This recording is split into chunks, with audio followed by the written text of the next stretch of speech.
देश के सामने बिना डरे उनका एक मेंबर बलात्कार कर रहा है, सेक्सुअल हरासमेंट कर रहा है, उनको कुछ लेना देना नहीं। और जब नरेंद्र मोदी जी चुप रहते हैं तब नरेंद्र मोदी संविधान पर आक्रमण कर रहे हैं। हम चाहते हैं कि ये देश की एजेंसीज हो, देश की संस्थाएं हो, किसी एक पार्टी की संस्थाएं, किसी एक व्यक्ति की संस्थाएं ना हो। एक तरफ कांग्रेस पार्टी, दूसरी तरफ बीजेपी, आरएसएस। हम कहते हैं हिंदुस्तान को संविधान से चलाना चाहिए। आजादी की लड़ाई का फल ये सबका है और इसमें सबको फायदा होता है। हम इसको बचा रहे हैं, इसकी रक्षा कर रहे हैं, वो इसको खत्म करने की कोशिश कर रहे हैं। राहुल गांधी ने बोला बीजेपी पर हमला, कहा कि बीजेपी सरकार नहीं देगी युवाओं को नौकरी, साथ ही यह संविधान को खत्म करना चाहती है, लेकिन सीधे तौर पर यह नहीं कह सकते कि हम संविधान को खत्म करना चाहते हैं। साथ ही राहुल गांधी ने कहा कि अगर हरियाणा में कांग्रेस की सरकार आती है तो हम महिलाओं को 2000 रुपये महीना, युवाओं को 2 लाख नौकरी, किसानों को एमएसपी की गारंटी, साथ ही सभी किसानों का कर्जा माफ और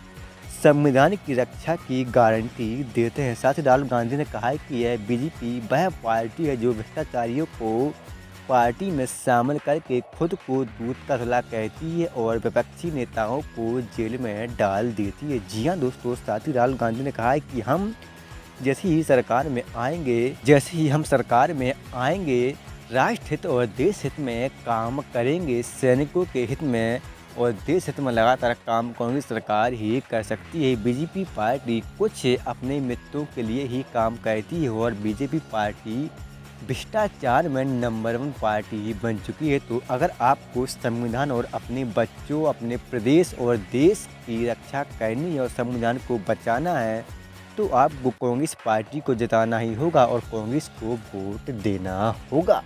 तो अगर आप भी चाहती कि देश की रक्षा हो, देश की सेना मजबूत हो, देश का पैसा मजबूत हो, साथ ही देश में हर एक सुविधा हर एक गरीब तक पहुंचे, तो प्लीज़ हमारी पार्टी को वोट दीजिए और देश में संविधान को बचाने के लिए कांग्रेस को वोट ज़रूर करिएगा।